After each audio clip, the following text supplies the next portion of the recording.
The tray slipped from her trembling fingers. Glasses shattered across the diner floor as hot coffee splashed over the customer's table. Conversations stopped instantly. Forks froze halfway to mouths. Every eye turned toward the young waitress standing in the middle of the restaurant, clutching her wrist in pain while trying not to cry. "I'm sorry," she whispered quickly. "I'll clean it up right away." But before she could kneel, the kitchen manager stormed out like a thundercloud. "For once in your life, can you do something right?" he barked. The girl flinched. "You already cost this diner enough money, Mia." "I said I'm sorry," she whispered again, cradling her swollen hand against her chest. "Sorry doesn't pay bills," the manager snapped loudly. "Maybe if you stopped acting injured all the time."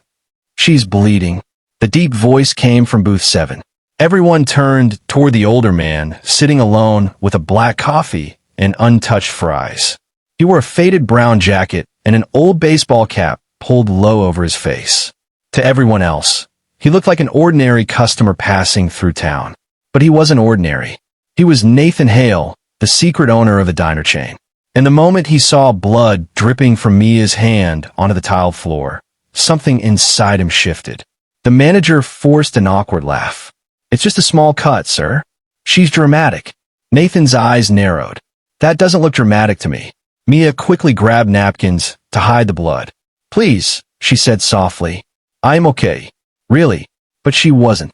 Nathan noticed the way her fingers shook violently, the way she avoided using her left hand entirely, the faint purple bruises climbing up her wrist. And what disturbed him most was the fear in her eyes. Not pain. Fear. The manager leaned closer to her and lowered his voice, but Nathan still heard it. "If you ruin another shift," he muttered, "don't bother coming back tomorrow." Mia lowered her head immediately. "Yes, sir." Nathan watched silently as she cleaned the mess with one hand while customers stared in uncomfortable silence. Something wasn't right here. Very wrong. Later that night, long after most customers had left, Nathan stayed hidden in his booth, pretending to read newspaper. The diner lights dimmed while exhausted workers cleaned tables. Mia limped toward the back exit, carrying a trash bag nearly bigger than herself. Nathan quietly followed. Outside behind the diner, rain drizzled onto the cracked pavement. Mia dropped the trash bag and finally allowed herself to cry. Not loudly, not dramatically, just small, broken sounds. Nathan froze when he saw her unwrap the napkins around her hand. Her wrist was badly swollen.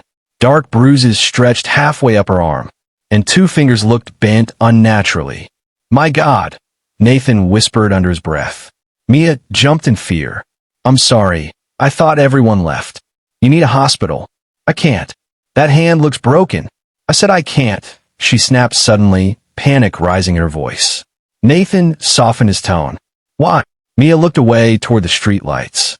"Because if I miss another shift," her voice cracked, "my little brother won't eat." Silence hit Nathan harder than he expected.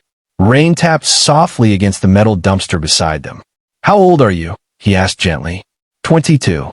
"And you're taking care of your brother alone?" She nodded slowly. "Our mom died last year. Leukemia." She swallowed hard. "It's just us now." Nathan felt his chest tighten. "What about your father?" Mia laughed bitterly. If alcohol was more important than his kids before, I doubt that changed now. Nathan studied her carefully.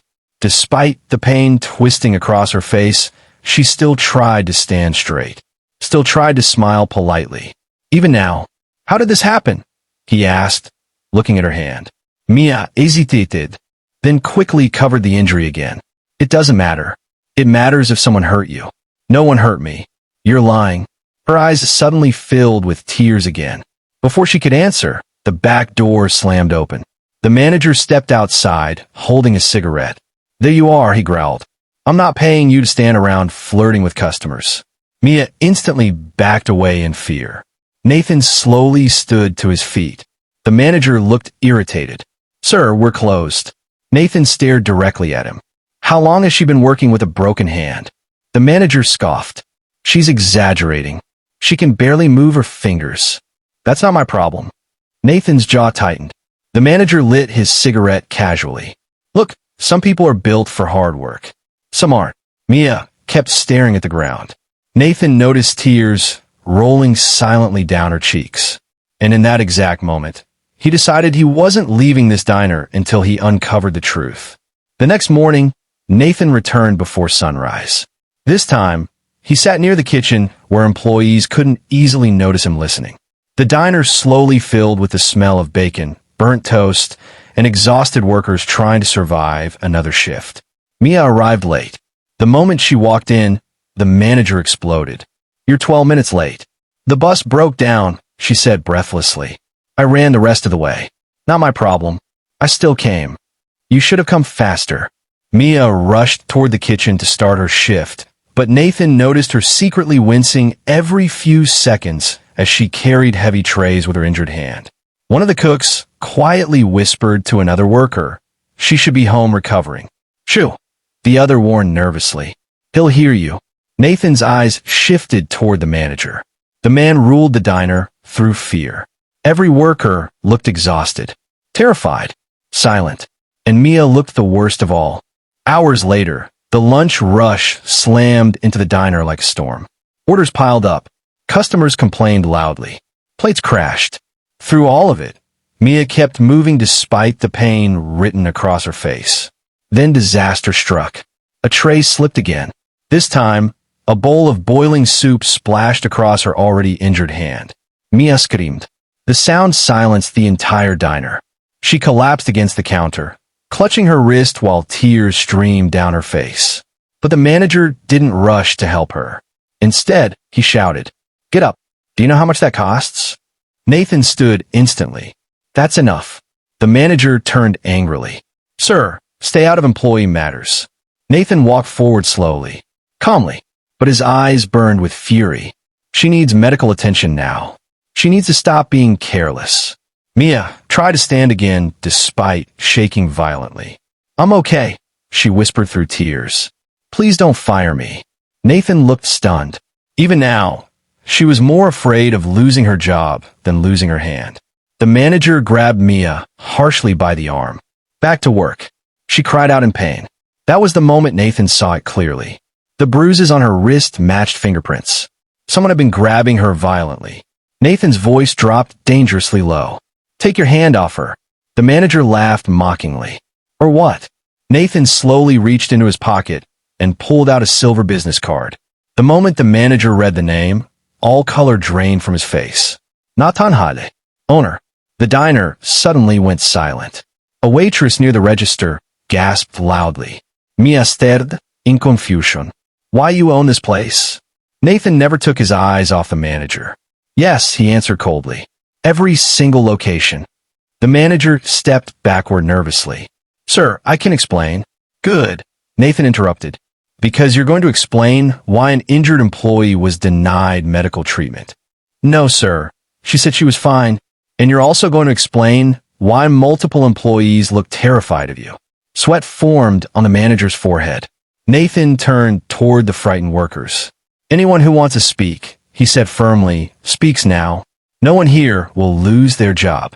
For several seconds, nobody moved. Then one cook stepped forward quietly. "He takes money from our paychecks." Another worker raised her trembling hand. "He threatens to fire us if we complain." A dishwasher added, "The fryer that injured Mia was broken for weeks." Nathan looked at Mia carefully. "The fryer caused this?" Tears filled her eyes. She nodded slowly. "It exploded," she whispered. "I tried to pull another employee away before it burned her." Nathan's chest tightened. "And after that?" he asked gently. Mia looked toward the floor. He said filing an accident report would make the diner lose money. Her voice shook harder now. "He told me if I wanted shifts, I had to keep working." Nathan stared at the manager with disbelief and rage mixing together. "You forced her to work with a broken hand?" The manager panicked. "Sir, business has been struggling. So you destroyed people to protect profits?" "No." "Enough." Nathan's voice thundered across the diner. The manager fell silent immediately. "You're fired," Nathan said coldly. "Effective now." The man's face turned pale. "Sir, please. Get out." "But now." The manager grabbed his coat and hurried out of the diner while every employee watched in stunned silence. Nathan turned back toward Mia. For the first time since he met her, she looked completely overwhelmed. "You saved another worker," he said softly. "And nobody helped you?" Mia wiped her tears quickly. "I didn't want trouble." Nathan looked around the diner slowly. At the frightened employees. At the broken equipment. At the exhausted faces. Then back at Mia, standing there with a swollen hand and tears she tried desperately to hide.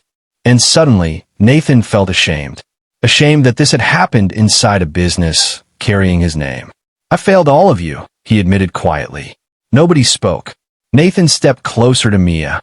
"You said your brother needs food," he said gently. "What else does he need?" Her lips trembled. "He needs surgery," she whispered. "His heart condition got worse last month."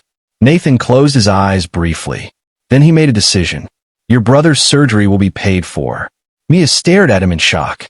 "And your hand will be treated by the best doctor I can find." Tears rolled down her cheeks again. "Why would you do that for me?" Nathan smiled sadly. "Because people like you are the reason this diner survived." The room fell silent again. "You protected others while nobody protected you," Nathan continued. "That ends today." Months later, customers entering the diner noticed something different. The atmosphere felt warmer. Employees smiled again. Broken equipment had been replaced. And near the entrance hung a new framed sign. "Built on kindness, not fear." Behind the counter stood Mia with her healed hand and brighter eyes. Her little brother was healthy again, laughing in a booth while finishing a milkshake. Nathan sat quietly near the window, watching the diner come alive again. Mia walked over smiling softly. "You still undercover today?" Nathan chuckled. "Old habits." She looked around the busy diner emotionally. "You changed everything." Nathan shook his head gently. "No," he said. "You did."